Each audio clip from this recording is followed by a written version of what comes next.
Hey everyone, welcome back to our channel. This is Shailesh and स्वागत करता हूं आपके इस नए वीडियो पर। तो यार कैसे हो आप सब? आशा करता हूं अच्छे होंगे। तो यार आप लोग अगर चैनल को फॉलो करते हो तो आप लोग को पता ही होगा कि हमारे चैनल पर बहुत सारे अपॉर्चुनिटीज के वीडियोस आते रहते हैं। तो अगर आप अब तक सब्सक्राइब नहीं किए हो, क्योंकि अगर आप सब्सक्राइब नहीं करोगे तो वो सब अपॉर्चुनिटीज मिस हो जाएगी आप लोग से भी, और आप लोग फिर अप्लाई नहीं कर पाओगे। ठीक है, तो मैं बस ये बोलना चाहूंगा, आप लोग वीडियो को सब्सक्राइब कर दो, वीडियो को लाइक भी कर देना। जैसे क्या होगा, आप अगर सब्सक्राइब करते हो तो जैसे मैं न्यू वीडियोस को मैं पब्लिश करूंगा तब तक वो वीडियो आप तक पहुंच जाएगी सबसे पहले, और आप पहले जाके वीडियोस देख के तुरंत अप्लाई कर देंगे ऑफ कैंपस अपॉर्चुनिटी के लिए। ठीक है, और अगर आप जाओगे हमारे प्लेलिस्ट सेक्शन में, अगर आपको Java, C plus plus, Python, DSE सब आपको नहीं आता है तो आप सीख सकते हो वहां जाकर। वहां हम लोगों ने बेसिक से लेकर कोई एडवांस सिखा के रखा हुआ है वहां पर। तो या you can go and check out those also in our playlist section. ठीक है, तो यार बिना वक्त जाए के वीडियो को फटाफट स्टार्ट। तो आज की वीडियो बताने वाला हूं मैं आप लोगों को HD1 वर्सेस HD2। ठीक है, व्हाट दे वर्क ऑन, मतलब क्या क्या होता है उनका काम वगैरह, and what are the differences. तो क्या क्या डिफरेंस है SD1 में, SD2 में। SD मतलब software development engineer, that's a software engineer position है वो। ठीक है, तो 1 और 2 पोजीशन होता है, डिफरेंट रोल्स होते हैं। SD1 जूनियर रोल होता है और SD2 सीनियर पोजीशन होता है। ठीक है, तो ये सब होता है डिफरेंस। में बताने वाला हूं क्या क्या होगा पूरा डिफरेंस, और क्या क्या होता है एक्सपीरियंस उन लोग दोनों में, क्या क्या अपॉर्चुनिटीज मिलते हैं दोनों को, SD1 SD2 को। प्रॉब्लम सॉल्विंग किस तरह होता है दोनों का, 1 और 2 का। फिर क्या क्या आपको बेसिकली सैलरी क्या कैसे मिलती है, क्या क्या इंपैक्ट होता है दोनों में। तो यार ये सब पूरा डिस्कस करने वाले हैं वीडियो को। तो वीडियो को फटाफट लाइक कर दो और वीडियो को पूरा एंड तक देखना, क्योंकि वीडियो बहुत ही इंटरेस्टिंग होने वाला है। ठीक है, तो पहले बात करते हैं एक्सपीरियंस के बारे में। ठीक है, तो लाइक अगर आप एज अ कॉलेज जैसे ग्रेजुएट होते हो एज अ फ्रेशर, तो आप SD1 ज्वाइन करते हो। ठीक है, कोई भी कंपनी में जाओगे तो आपको SD1 का पोजीशन मिलेगा, that is a junior developer role. ठीक है, आप वो ज्वाइन कर रहे होते हो, और आपका जो भी परफॉर्मेंस होता है, ईयरली परफॉर्मेंस, तो उसके परफॉर्मेंस के बेसिस में आप लोगों को प्रमोट किया जाता है SD2 के लिए। मतलब डायरेक्टली SD2 नहीं बनते हो, पहले SD1 बनते हो एज अ फ्रेशर जब आप कॉलेज ग्रेजुएट होकर आप कोई भी कंपनी में जाते हो, और आपके परफॉर्मेंस बेसिस में आप SD2 में प्रमोट हो जाते हो। ठीक है, तो मिनिमम 2.5 से लेकर 3 इयर्स का कोई गैप होता है जिसके बीच में आपको प्रमोशन मिलता है टू SD2। ठीक है, तो मैक्सिमम आपको 2.5 से 3 इयर्स का मिलता है समय, उसके बाद ही आप मतलब प्रमोट हो जाओगे SD2 में। 1 साल में होना बहुत रेयर चांसेस, अगर आपने कुछ ज्यादा ही इंपैक्टफुल वाला काम कर दिया है तभी ये पॉसिबल है, वरना नहीं। आप 1 साल के अंदर नहीं हो सकते, बहुत रेयर केस है। मैक्सिमम 2.5 से लेकर 3 इयर्स तक। ठीक है, और भी क्या क्या होता है कि लाइक मान लो आप एक कंपनी में काम कर रहे हो और आपको लग रहा है कि यार मैं अब SD2 नहीं हो पाऊंगा यहाँ पर, मतलब बहुत चांस कम लग रहा है इस कंपनी में, मतलब कंपनी के वर्क कल्चर के हिसाब से SD2 और लेट होगा बनने में मुझे। तो आप सिंपली क्या करते हैं, वो लोग जॉब स्विच कर लेते हैं, दूसरे कंपनी में जाके SD2 के लिए अप्लाई करते हैं उस पोजीशन के लिए, और वहां उन्हें बेसिकली मिल जाता है पोजीशन। ठीक है, तो ये था एक्सपीरियंस वगैरह देखा जाए SD1 SD2 का, कि SD1 स्टार्टिंग में बनते हैं और कुछ एक्सपीरियंस के बाद आपको SD2 बनाया जाता है। ठीक है, नेक्स्ट चलते अपॉर्चुनिटीज की तरफ, क्या क्या अपॉर्चुनिटीज मिलती है SD1 को और SD2 को। ठीक है, तो यहाँ बोला जाएगा SD2 को लाइक मोर अपॉर्चुनिटीज मिलती है than compare to the SD1, because like आप लोग सब कुछ सोचते हैं कि SD2 के अंडर वगैरह में SD1 वगैरह लोग काम करते हैं, कि मतलब SD2 वाले को SD1 वाले बोलेंगे सर सर सर करके बुलाएंगे, बट ऐसा नहीं होता है। यहाँ पर SD2 वाले भी इंडिविजुअली अपना काम करते हैं, SD1 वाले भी इंडिविजुअली अपना काम करते हैं, कोई किसी के अंडर में काम नहीं करता है। ठीक है, तो ये हो रहा होता है सीन SD1 SD2 के अपॉर्चुनिटीज के बारे में।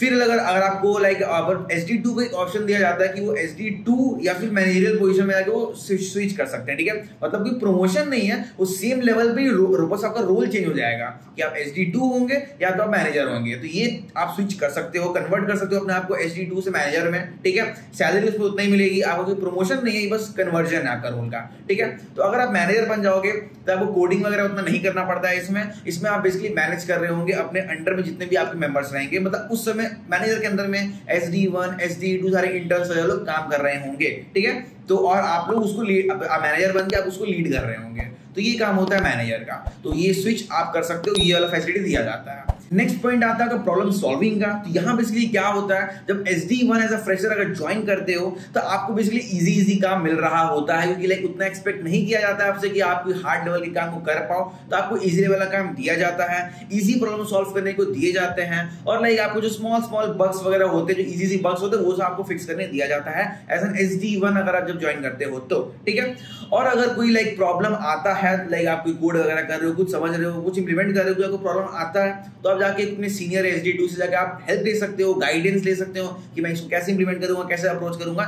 ये सब आपको एक्सपेक्टेड है कि आप पूछ सकते हो, क्योंकि आपको मतलब ये एक्सपेक्टेड है कि आपसे कुछ हो सकता है कि आपको कुछ ना आए तो आप पूछ सकते हो। ठीक है, but after some experience like आपको फिर टफर प्रॉब्लम्स दिए जाते हैं सॉल्व करने को, मतलब प्रॉब्लम इन द सेंस आपको टफर फीचर हो गया, कोई हार्ड बग हो गया, वो सब आपको दिए जाते हैं सॉल्व करने को, और टेस्ट किया जाता है आपको कि आप कितना एक्सपीरियंस हुए हो, कितना आप सीखे हो, और अगर आप वो क्लियर करते हो तो आपका ये प्रमोशन में भी हेल्प करता है, एक प्लस पॉइंट बन जाता है आपका प्रमोशन के लिए भी, ठीक है। तो ये सब होने के बाद लाइक अगर आप SD2 का बात करते हो तो SD2 को पहले से ही टफ प्रॉब्लम दिया जाता है, क्योंकि एक्सपेक्टेड रहता है कि उनमें बहुत ज्यादा एक्सपीरियंस है, वो टफ प्रॉब्लम को इजीली सॉल्व कर पाएंगे, इजीली मतलब क्या, वो टफ प्रॉब्लम सॉल्व कर पाएंगे, ठीक है।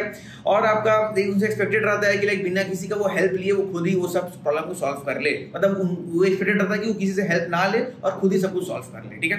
तो this is the problem solving like point है for SD1 and SD2। Next point आता है डिजाइन और कोडिंग, कि कौन SD1 क्या करते हैं, SD2 क्या करते हैं। तो मैं बता दूं, कोई भी अगर न्यू प्रोजेक्ट आ रहा होता है टीम में, कोई भी अगर न्यू प्रोजेक्ट आता है तो उसका पहले आपका डिजाइन बनता है, आर्किटेक्चर बनता है, तब जाके उसका इंप्लीमेंटेशन होता है, राइट। तो जब भी उसका आर्किटेक्चर डिजाइन वगैरह बन रहा होता है तो वो सब SD2 वाले बिल्ड कर रहे होते हैं, SD2 वाले सारे डिजाइन आर्किटेक्चर वो सब बना रहे होते हैं, ठीक है, वो सब SD2 वाले करते हैं, ओके। फिर क्या करते हैं, वो सारे डिजाइन आर्किटेक्चर बना के उसको फिर बहुत सारे टास्क में डिवाइड करते हैं, ठीक है। अब वहां उस टास्क में वो हार्ड टास्क और इजी टास्क में डिवाइड कर देते हैं पूरे इंप्लीमेंटेशन को, ठीक है। जो इजी टास्क रहता है वो सारे SD1 को दे देते हैं पिक करने के लिए, और जो हार्ड टास्क रहता है वो सारे SD2 वाले पिक कर लेते हैं। तो इस तरह सिचुएशन हो रहा होता है कि पहले डिजाइन आर्किटेक्चर SD2 वाले बना देंगे, फिर उसको बहुत सारे टास्क में डिवाइड कर देंगे, इसमें SD1 इजी वाले पिक करेंगे और SD2 हार्ड वाला टास्क पिक कर रहे होते हैं, ठीक है। और आपका लाइक मैं बोलूं कि SD1 का ज्यादा फोकस बेसिकली कहां रहता है, ना सिर्फ कोडिंग में रहता है, ठीक है। जैसे मैंने बताया SD2 का ज्यादा फोकस आपका आर्किटेक्चर डिजाइन करने में, डिजाइनिंग करने में रहता है, तो SD1 का ज्यादा कोडिंग में रहता है कि वो क्लीन कोड कैसे लिखे, वो भी और एक्स्ट्रा सीख रहे होते हैं, वो दूसरों का जाके कोड रिव्यू कर रहे होते हैं, तो उनसे भी उनको थोड़ा सीखने को मिलता है क्लीन कोड वगैरह चीजें।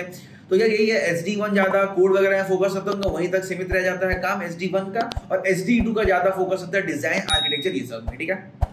नेक्स्ट बात करते हैं पॉइंट इंपैक्ट का, कि किसका ज्यादा इंपैक्ट रहता है, ठीक है।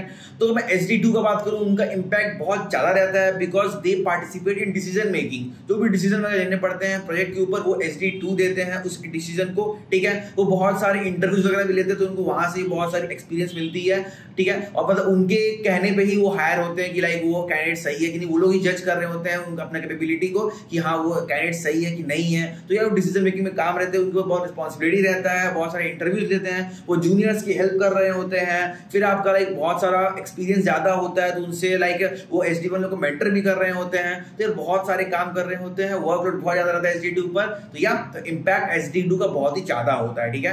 और SD1 का ज्यादा इंपैक्ट उतना नहीं होता, बिकॉज क्या होता है, वो सिर्फ कोड में सीमित रह जाते हैं, उतना रिस्पॉन्सिबिलिटी उनको नहीं मिलता है, उतना वर्कलोड उनको नहीं मिलता है, कभी कभी वो खाली भी रह जाते हैं, वो खुद ही बोलते हैं कि मुझे काम चाहिए अलग से एक्स्ट्रा कुछ, अगर तुम्हें करना है, अगर तुम फ्री हो तो वो भी पूछ सकते हो। और SD1 बेसिकली इंटर्न्स लोग को मेंटरिंग कर रहे होते हैं, तो उसमें उतना इंपैक्टफुल नहीं रहता है वो, ठीक है। तो यार वो बस ज्यादा उनका इंपैक्टफुल कोड में ही रह जाता है, ज्यादा कुछ एक्स्ट्रा इंपैक्ट नहीं होता है उनका SD1 का, मैक्सिमम SD2 लोग का होता है, ओके। नेक्स्ट बात करते हैं, अगर आप सैलरी की बात करेंगे तो ऑफ कोर्स SD2 लोगों को सैलरी बहुत ज्यादा मिलता है एज कंपेयर टू SD1।